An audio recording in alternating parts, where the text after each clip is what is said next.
sou Marley Sigrist, titular da cadeira número 9 da Aflames. Estou atualmente com 72 anos de idade e neste momento vamos gravar algum depoimento, né, para ficar na memória da Aflames. Eu poderia dizer que eu nasci no interior de São Paulo, né, cidade pequena, e vivi a minha infância rodeada de contos, né? Contos populares, porque naquela época não tinha televisão, a vizinhança sentava na calçada todas as noites, né? E cada um contava a sua história, o seu conto, né? Assim, coisas de cidade de interior. Então eu já cresci assim, rodeada de textos, né? Textos orais. Então eu vivi rodeada de textos da cultura popular, né? E povoando meu imaginário, inclusive. Ainda na infância eu participava muito do teatro de bonecas vivas, e que era promovido geralmente pelas carolas das igrejas, né? E nesse teatro das bonecas vivas, nós fazíamos muito número de danças populares, danças folclóricas, né?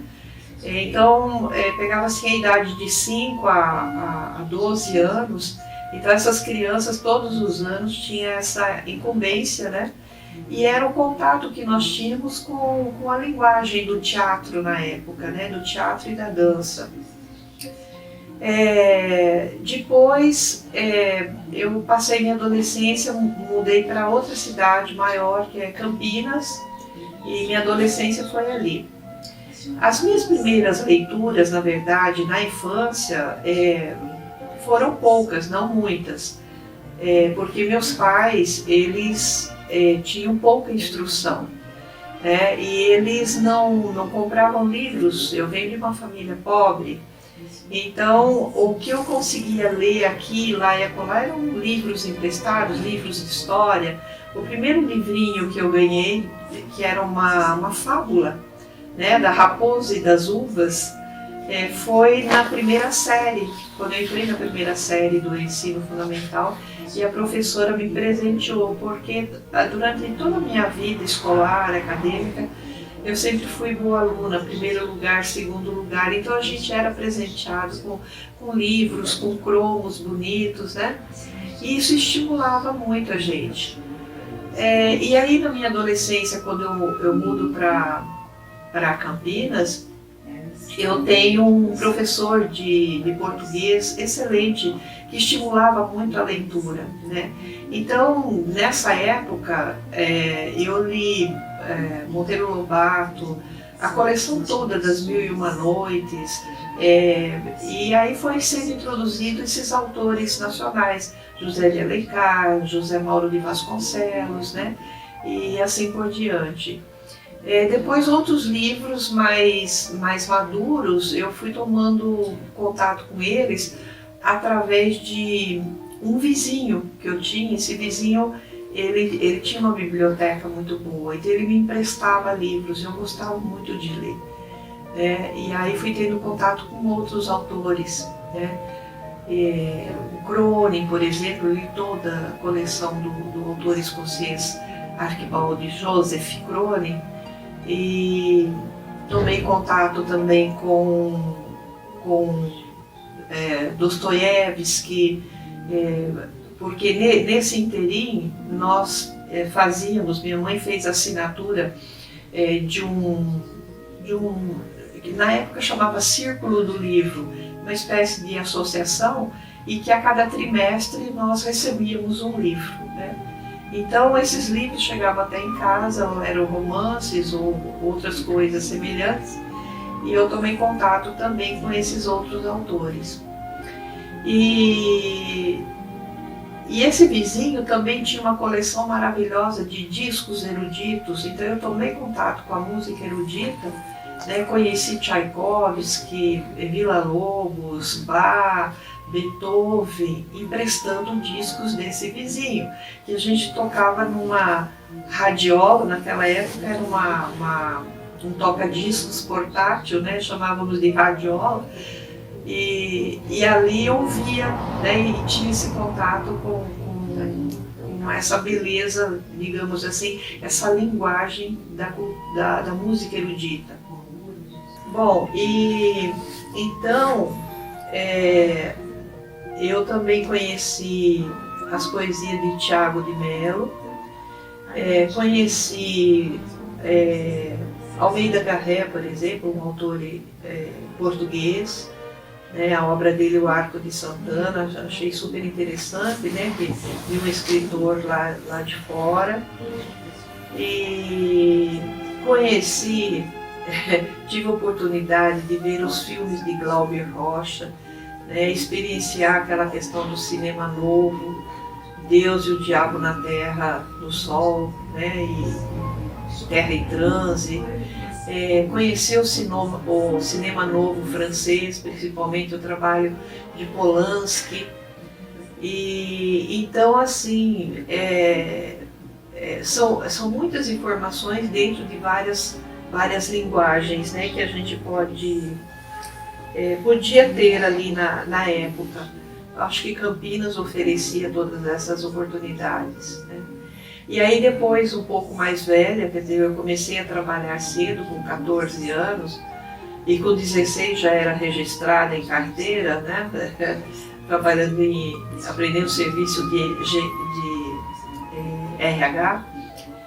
Eu pude também proporcionar cursos, pagar cursos para mim, né?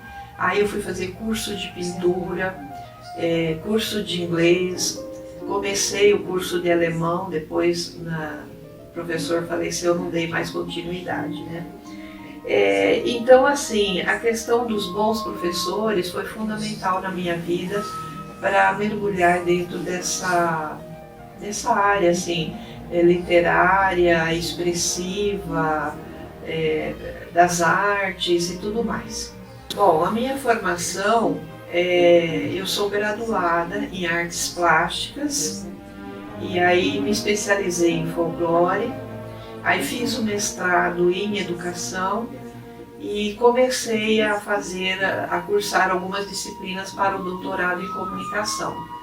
Só que o doutorado seria lá em São Paulo, faculdade paga, e na época eu já estava dando aula na Universidade Federal e dependia de bolsa, coisa que eu não conseguia a bolsa.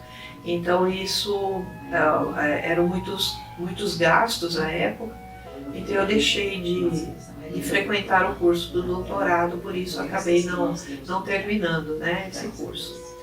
Mas profissionalmente eu dei aula tanto no ensino fundamental, da 5ª série em diante, naquela época era da 5ª à 8ª, e depois no ensino médio também, lá no Colégio Dom Bosco. Então era uma infinidade, só no Colégio Dom Bosco eram 800 alunos só de primeiro ano, né?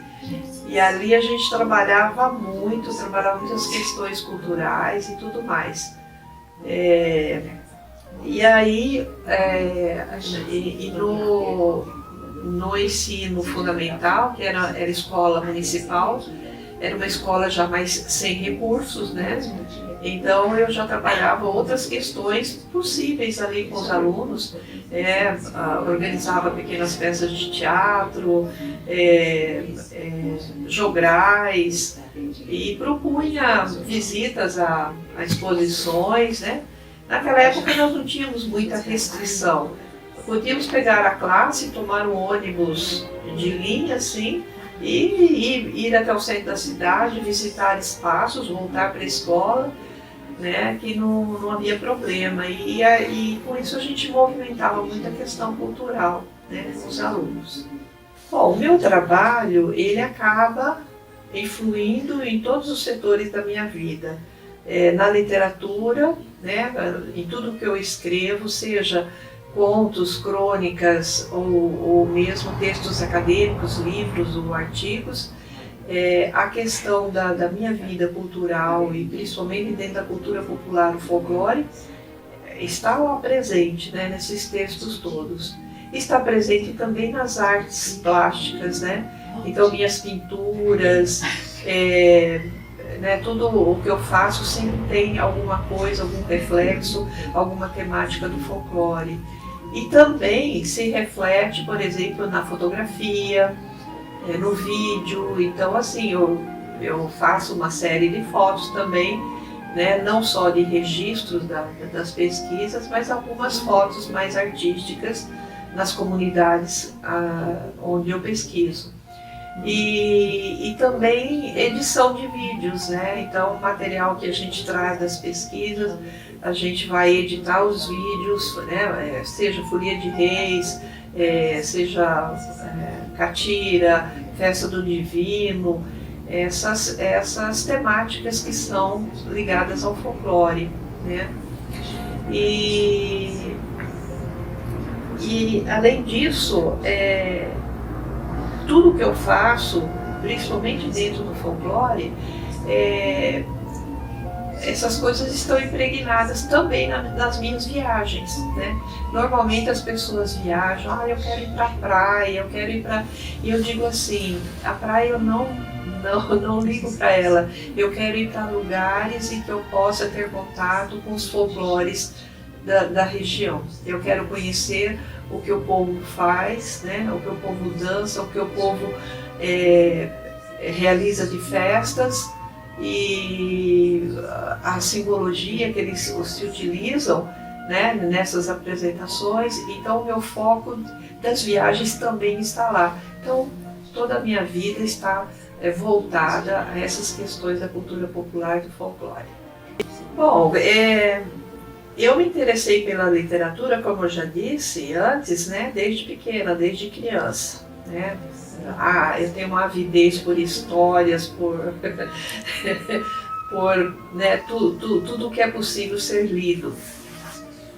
E eu passei a escrever, por exemplo, poesias na minha adolescência, como qualquer outra adolescente romântica, né, que escreve suas poesias.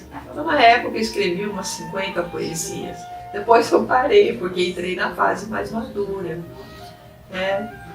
E depois a questão dos textos mais elaborados, eles surgiram para mim já cursando artes, né? Eu comecei a cursar artes lá em Campinas, na PUC. Depois eu vim terminar meu curso aqui em Campo Grande. Então, assim, esses textos mais elaborados adivinham de uma necessidade dos relatórios de trabalho. Depois eu mergulhei como monitora de pesquisa, aí tendo que compor monografias e relatórios mais densos. Então esses textos mais profundos começaram a acontecer ali. E aí depois eles foram se desenvolvendo mais, se aprofundando, e hoje ele está presente totalmente na minha vida. Então a minha participação na formação cultural da cidade, ela aconteceu desde que eu aqui cheguei. Né? Chegando em Campo Grande, já comecei a me informar sobre as questões culturais, mesmo porque eu sou formada em artes, né? Então é uma necessidade que a gente tem de procurar museus, exposições de arte, exposições históricas, seja lá o que for.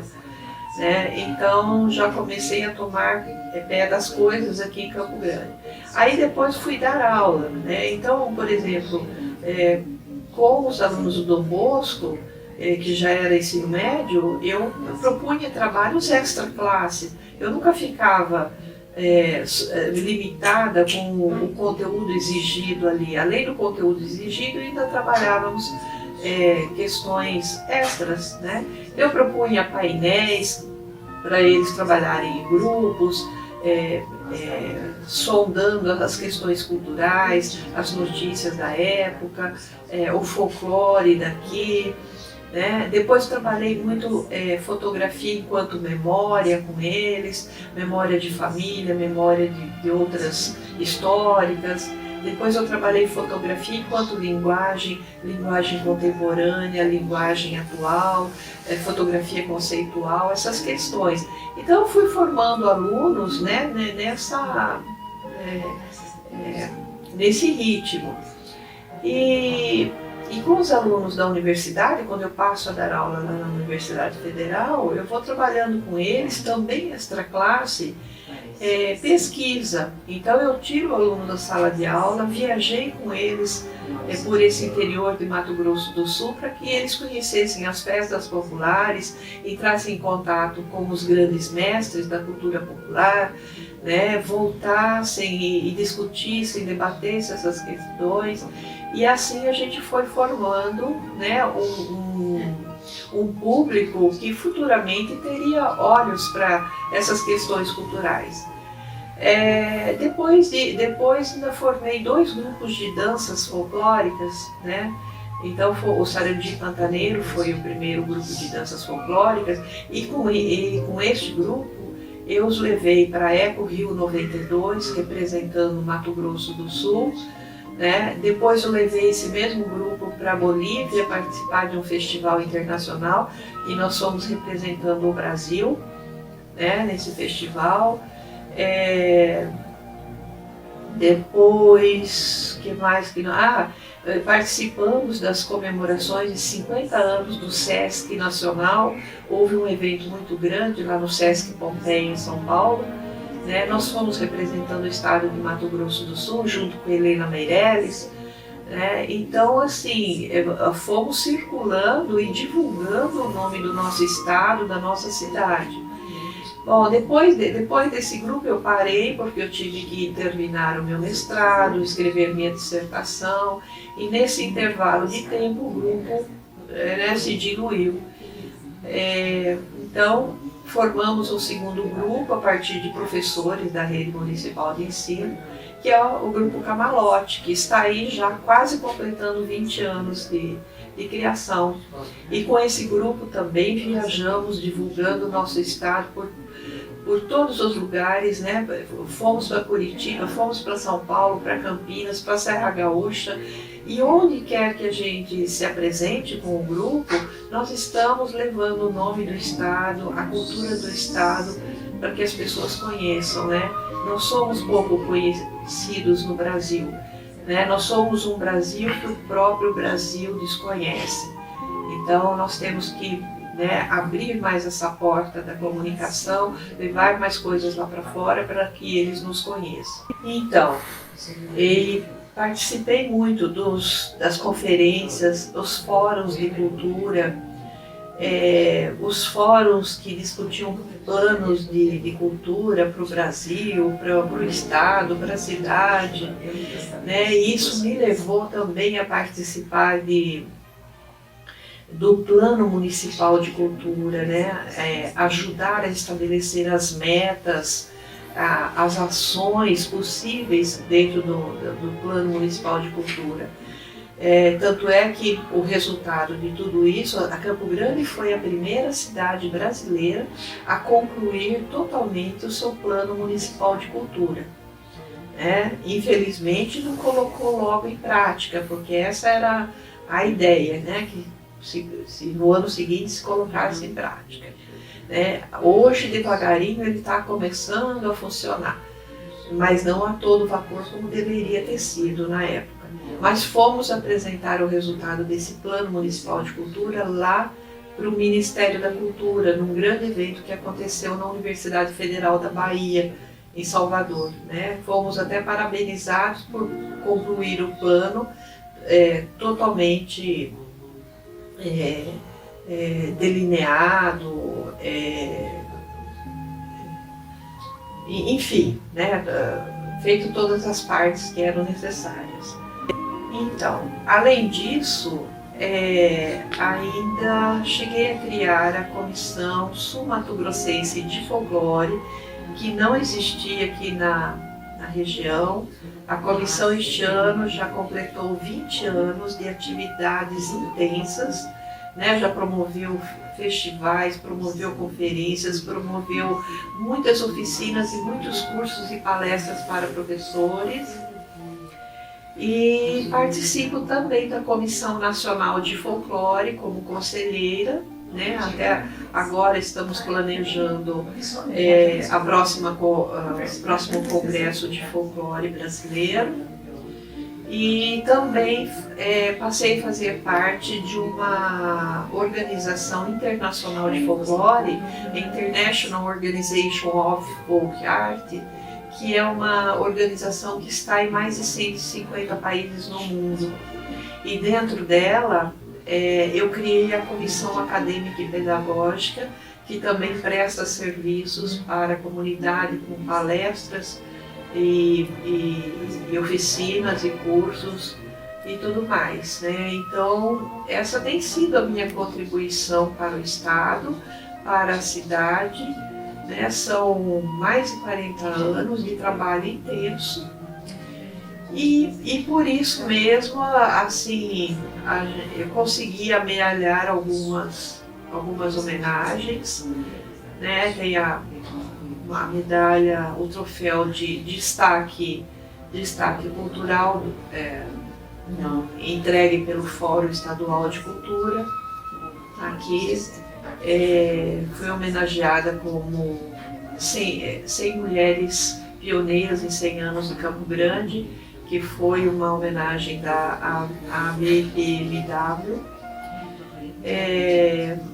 com a medalha legislativa de educação. A gente precisa ter memória para tantas coisas, né? Medalha legislativa de educação, expedida pela Câmara Municipal de Campo Grande, medalha Dante de Laetano, expedida pela Comissão Gaúcha de Folclore, medalha de folclorista emérita, expedida pela Comissão Nacional de Folclore, pelos estudos que eu tenho desenvolvido esses anos todos, né, contribuindo para o folclore nacional. E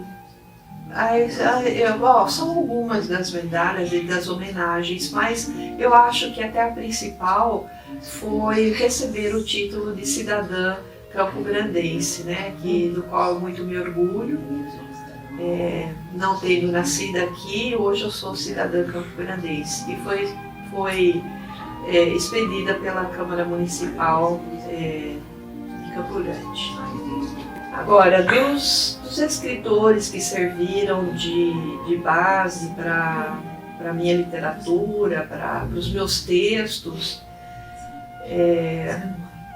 como eu tenho os textos mais acadêmicos, eu diria que gosto muito do Mikhail Bakhtin, né? Bakhtin é um autor russo excepcional, que ele estuda muito a teoria dos gêneros do discurso, mas ele se tornou mais famoso por estudar as obras de Rabelais, que era um monge, um frei, que viveu no início da Renascença, mas que tinha uma literatura voltada mais para a Idade Média, uma literatura cômica e popular. Então Bakhtin se notabilizou, digamos assim, por estudar a comicidade dentro da literatura popular medieval, né? E ele serve de base para todos os estudos. Quem estuda a cultura popular bebe na fonte do Bakhtin. Eu gosto muito também do Néstor Garcia Canclini, que ele é um argentino, mas que vive no México. Ele trabalha muito a questão das culturas populares na sociedade capitalista e de consumo. Ele também é essencial para os estudos que eu faço. E tem também o Zygmunt Bauman. Ele estuda muito, ele fala muito sobre as sociedades líquidas, né, que são sociedades da atualidade, né, que nós vivemos agora. Eu diria a sociedade sabonete, ela escorrega por tudo quanto é lado. Então ele chama, aí ele vai vai editar livros sobre o amor líquido, a sociedade líquida, a indústria líquida, a economia líquida e assim sucessivamente, né? Explicando essa fluidez, essa liquidez, essa escapatória, digamos assim, que a sociedade enfrenta. Né? Então, assim, estou citando 3 que são extremamente importantes para a minha área. Mas, para a área mais específica do folclore, eu li os principais autores que dão sustentação teórica para o campo do folclore, a partir de Mário de Andrade. Então, li Mário de Andrade, li Renato Almeida, Oswaldo Cabral, Edson Carneiro, Luiz Antônio Barreto, Luiz Beltrão, que fala sobre a comunicação. Então são vários autores espetaculares e que dão sustentação para toda a teoria do folclore. Então essas são minhas fontes principais dessa área. E na parte mais literária mesmo, né, de contos, quando eu sou afeita a contos, crônicas, né, que tenho escrito um pouco disso, né, a literatura que me encantou muito foram os romances do Crone, como eu já citei ele no início, que é um escritor escocês, né?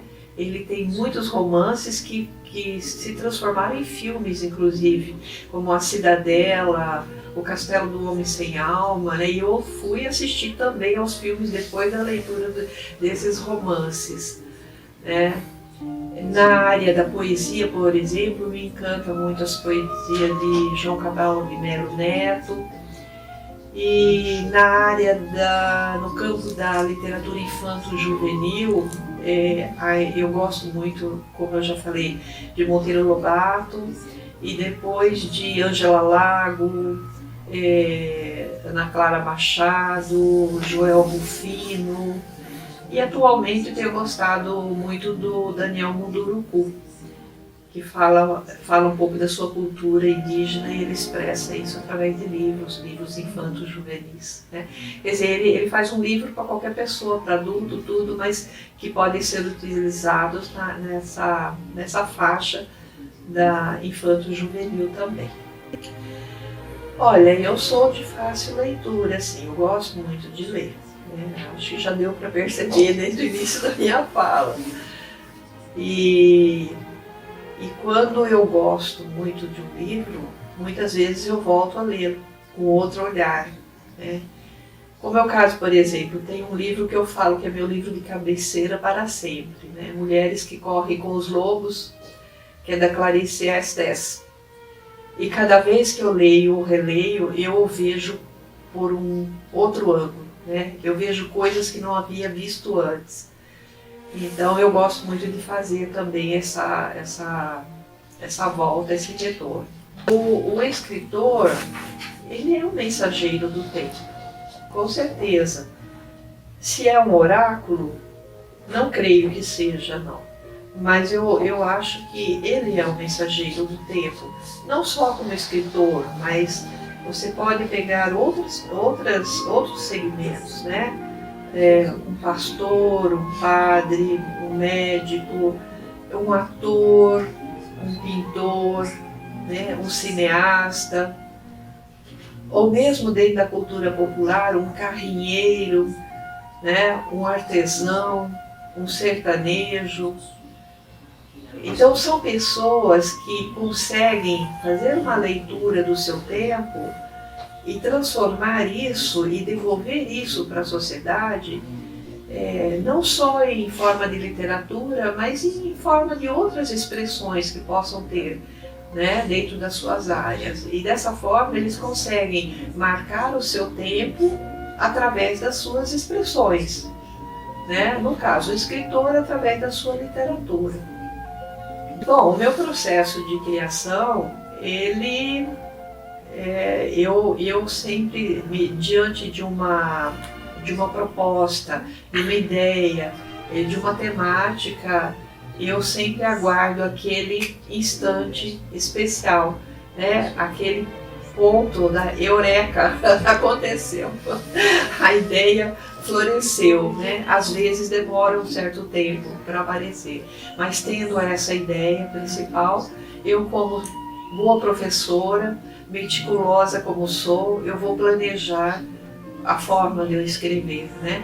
Vou roteirizar, vou do geral para o particular, e a partir disso eu vou destrinchando o assunto, né? Ou vou criando, no caso de contos, né? Então é mais ou menos isso, a forma criativa minha, né? E se eu escreveria, mesmo não sendo linda, claro que escreveria. Eu escrevo por necessidade, né? Por gostar de escrever. Terminando, o texto está pronto, está aí. Quem quiser ler, que leia. Se não for lido, não tem problema, né? Possivelmente lá no futuro alguém possa se interessar. Então eu não faço um texto pensando que alguém vai ler, né? Mas gostaria que fosse lido pelas pessoas de interesse da área, é claro, né? Mas ele nada me tolhe nesse sentido, nada, não escreva porque ninguém vai ler. Isso é bobagem para mim. No tocante a aprimoramento da cultura, como é que eu faço? Eu transito pela cultura, né? É simples assim. Leio quanto posso e vou transitando por todos os campos da cultura, gostando ou não gostando, até porque a gente tem que ter parâmetros para uma reflexão, né? E fazer os pontos e os contrapontos. E eu diria para os escritores que estão começando agora, eu diria, olha, escrevam muito, intensamente, muito mesmo. Mas ao mesmo tempo que vocês escrevem, vão lá aprimorar o seu saber, né? Principalmente dentro das técnicas que a literatura oferece e principalmente dentro da crítica literária. Eu acho que é importante conhecer esse campo da crítica literária para também escrever, né, coisas boas, textos bons, repetindo o final da última frase. E tudo mais. E o que eu poderia dizer para quem nos ouve neste momento ou brevemente? Eu diria que eu honro e honrarei sempre a Flames. Então a mensagem que eu posso deixar para quem nos ouve agora ou ouvirá brevemente, é de que eu honro e honrarei sempre a Flames, porque ela abriu uma oportunidade que poucas organizações abriram. Ou seja, ela abriu essa oportunidade de criar uma cadeira específica para o folclore, né? Não é toda organização que cuida dessas questões, dessas especificidades na área da cultura. E para quem ouvir essa gravação lá no futuro, depois que eu já não estiver mais aqui, eu quero dizer que quem ocupar essa cadeira que eu ocupo hoje, que honre também essa cadeira, que viva intensamente o folclore, que mantenha contato direto e trabalhe dentro das propostas da Comissão Nacional de Folclore, e que tenha o folclore na sua vivência no cotidiano, que beba nessa fonte diretamente.